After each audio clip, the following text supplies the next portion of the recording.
Good morning, dear students. We will read today the next chapter, chapter 3, sexual abuse. So in this chapter, we will be learning about sexual abuse. What is sexual abuse? Open your book.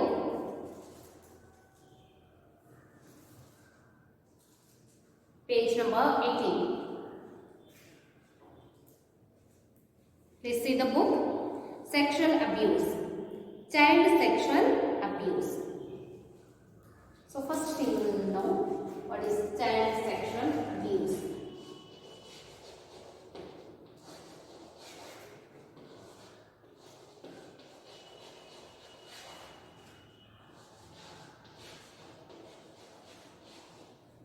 Child sexual abuse. What is this?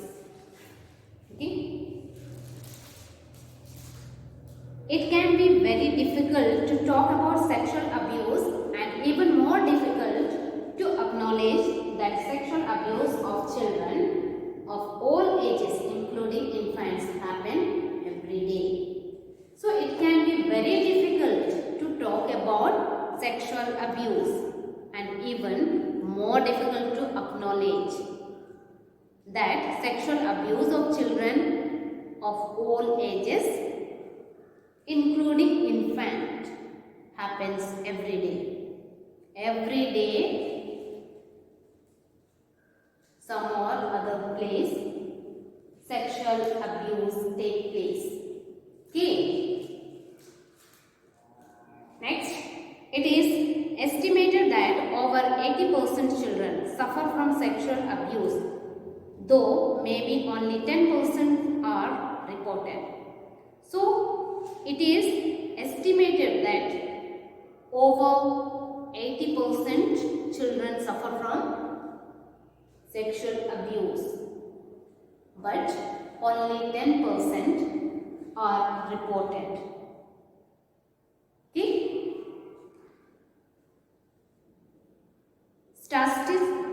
Statistic indicates that girls are more frequently the victims of child abuse, but the number of boys is also significant.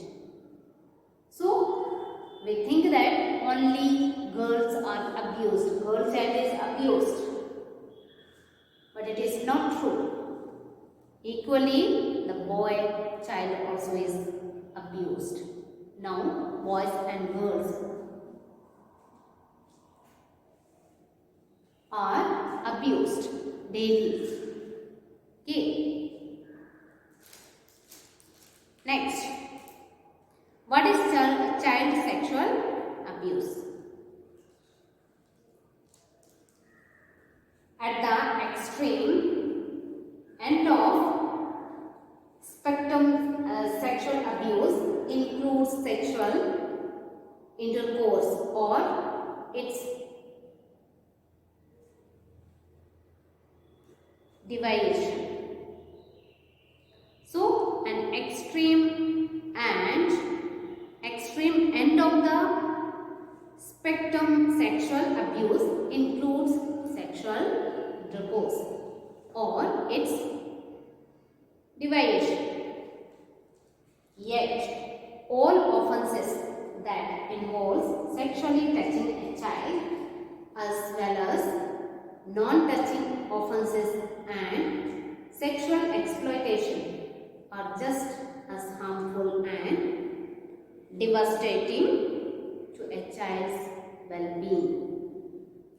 So not only the intercourse or something like that, but touching a child, how the person touches the child, how the person looks at the child. So, with that also they are affected. Understood? Okay.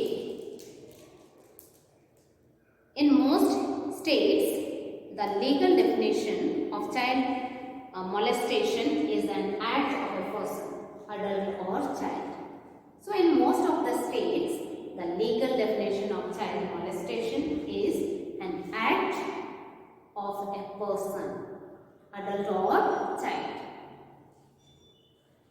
Who forces or threatens a child to have any form of sexual contact or to engage in any type of sexual activity. So, in most states, the legal definition of child molestation is the act of a person, adult or a child, who forces or threatens a child to have any kinds of such kinds of sexual activities. Okay. Next, what should you look for if you suspect sexual abuse? So, what should you look for if you suspect sexual abuse? What should you do? Children who are sexually abused may exhibit behavioral change based on their age.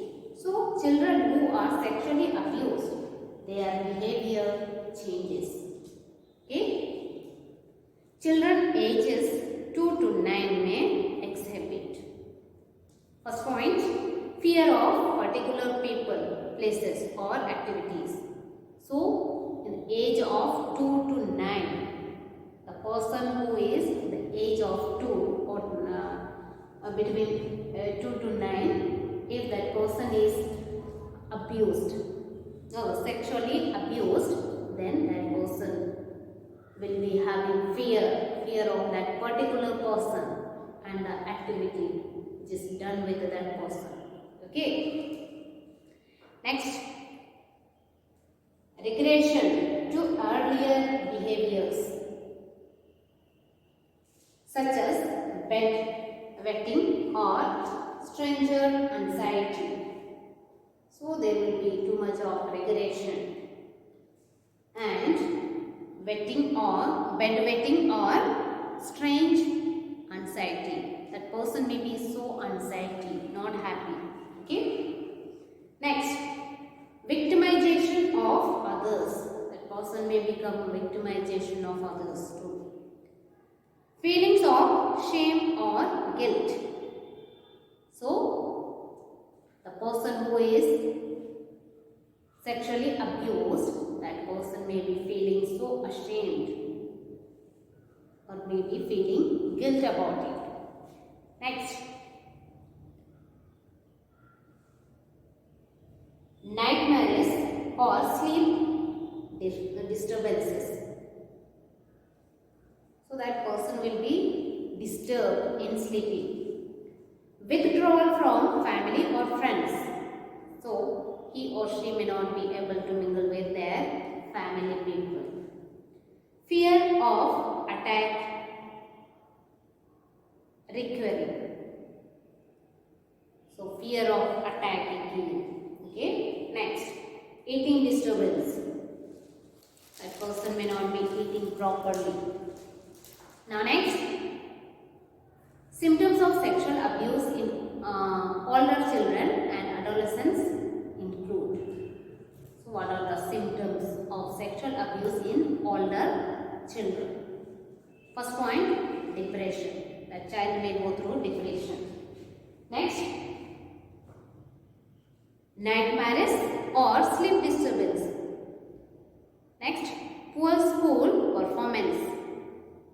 May not be able to study well. Okay. Next, aggression.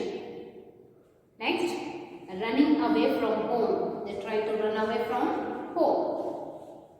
Eating disturbance. Early pregnancy or marriage. Next, suicidal gestures. That person may try to commit suicide. Okay. Next, anger about being forced into situation beyond one's control. That person will be very angry that he or she is forced to do that work. Okay. So these are the symptoms seen in sexually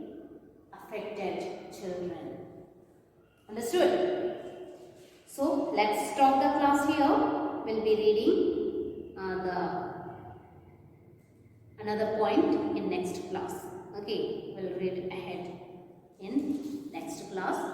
Whatever we have learned about child sexual abuse, isn't it? And